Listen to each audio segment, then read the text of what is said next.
الله يا الله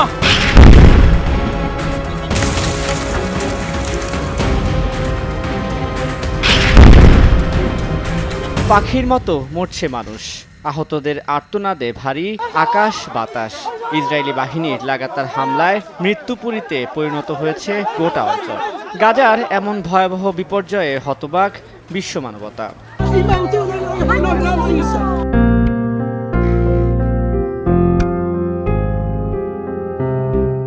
গাজার মানুষদের জন্য হৃদয় কাঁদছে সর্বশ্রেণীর মানুষের।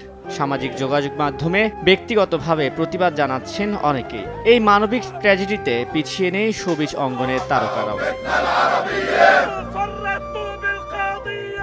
মানবতা ভুলণ্ঠিত হওয়ার দৃশ্য চোখে দেখার পরও কিছু করতে না পারার আফসোস সুপারস্টার সাকিব খানের। সৃষ্টিকর্তার কাছে প্রার্থনা করা ছাড়া আর কোনো উপায় নেই।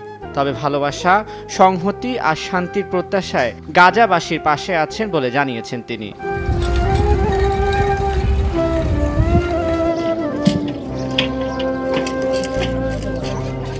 ফিলিস্তিনির এই ধ্বংসাবশেষের দায় কি আমরা এড়াতে পারব? প্রশ্ন তুলেছেন অভিনেতা সিয়াম আহমেদ। সৃষ্টিকর্তার কাছে নায়কের প্রার্থনা, এই পৃথিবী গাজাবাসীর জন্য নয়। আল্লাহ, তুমি জান্নাতের দরজা খুলে দাও।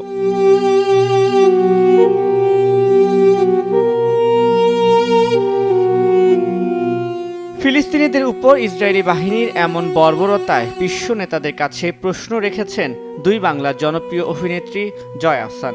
তার প্রত্যাশা, মানুষের হৃদয়ের উপর থেকে পর্দা সরুক, ফিলিস্তিনিরা মানুষের মতো বাঁচার সুযোগ পাক।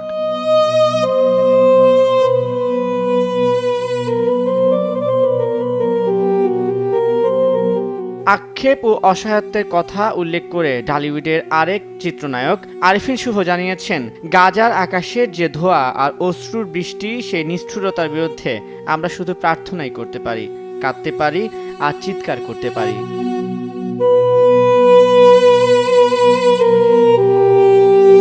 গাজায় ইসরায়েলি হামলার ছবি প্রকাশ করে সেটিকে গোটা মুসলিম দেশের মুসলমানদের শাহাদাতের চিত্র বলে উল্লেখ করেছেন চিত্রনায়িকা তমা মির্জা।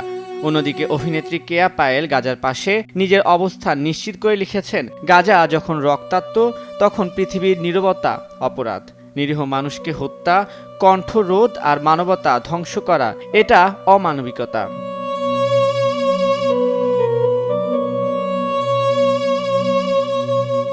নব্বই দশকের জনপ্রিয় চলচ্চিত্র অভিনেতা ইলিয়াস কাঞ্চনও এক ভিডিও বার্তায় গাজার প্রতি নিজের সমর্থন জানিয়েছেন। এছাড়াও গাজাবাসীদের নিয়ে গায়ক আসিফ আকবর লিখেছেন, বিদায় রাফা, গাজার জান্নাতি শহীদেরা, শ্রেষ্ঠ ধর্মের অনুসারী আর তাদের নিকৃষ্ট শাসকরা আনন্দে থাকুক জ্বলন্ত জমিনের দোজখে।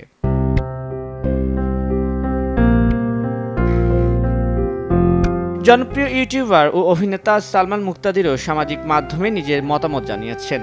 হৃদয়স্পর্শী এক স্ট্যাটাসে নিজ সন্তানের উদাহরণ টেনে গাজার শিশুদের বাস্তবিক পরিস্থিতি অভিভাবক মহলে তুলে ধরার চেষ্টা করেন তিনি।